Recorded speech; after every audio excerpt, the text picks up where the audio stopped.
दिल्ली के पूर्व उप मुख्यमंत्री और आम आदमी पार्टी के नेता मनीष सिसोदिया शराब नीति घोटाला मामले से जुड़े भ्रष्टाचार और मनी लॉन्ड्रिंग के केस में सुप्रीम कोर्ट से जमानत मिलने के बाद जेल से बाहर आ गए। हालांकि बीजेपी सांसद बांसुरी सुराज ने कहा है कि सिसोदिया को जमानत मिलने का मतलब उनका अपराध मुक्त होना नहीं है। इसका अर्थ ये नहीं है कि सिसोदिया जी अपराध मुक्त हैं। वो अभी भी अभियुक्त हैं और उनकी जवाबदेही कोर्ट ऑफ लॉ में बनेगी दिल्ली की जनता के साथ विश्वासघात करने की। माननीय मनीष सिसोदिया जी ऐसे दिल्ली के शिक्षा मंत्री हैं जो दिल्ली की बच्चों को, दिल्ली की जेनरेशन को पाठशाला से मधुशाला तक ले जाने का पाप कर चुके हैं। कांग्रेस और शिवसेना, उद्धव बालासाहब ठाकरे गुट जैसे विपक्षी दलों ने सुप्रीम कोर्ट के आदेश का स्वागत किया है।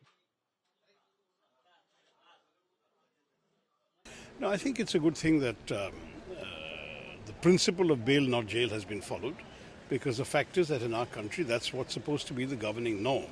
It hasn't happened so far for the simple reason that only the judiciary can explain. But I think bail should be given to people until they are found guilty, and then they should be jailed. बहुत अच्छी बात है, स्वागत करते हैं इस निर्णय का, लेकिन ये निर्णय बहुत पहले होना ज़रूरी था। दुर्भाग्य की बात है कि सुप्रीम कोर्ट हो, हाई कोर्ट हो, स्पेशल कोर्ट हो, लगातार ये कहते रहें कि एक जांच का जो पहला दौर रहता है उसके बाद में किसी एक्यूज्ड को इस तरह से, आरोपी को इस तरह से कस्टडी में रखना, ये कोई स्वाभाविक या ये कोई बात नहीं है जिसको आम तौर पे लोग, कोई भी हो, हर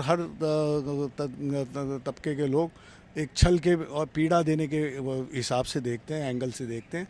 तो ये उनके लिए बहुत ज़्यादती हुई, लेकिन सुप्रीम कोर्ट ने अच्छा निर्णय लेके ये पहला पायदान है जो आगे अब ये मुकदमा चलते रहेगा, वो भी अपने तरफ से ये करेंगे। आपके लिए बहुत अच्छी बात रही, आप पार्टी के लिए, इंडिया अलायंस के लिए अच्छी रही और पूरे लोगों के लिए मनीष सिसोदिया आना बहुत अच्छा है।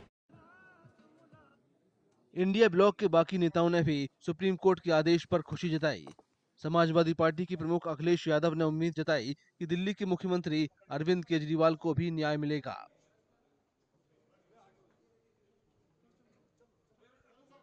हमें उम्मीद है कि सबको न्याय मिलेगा और खासकर आप पार्टी के जितने नेता जेल में हैं, अरविंद केजरीवाल, उन्हें भी न्याय मिलेगा।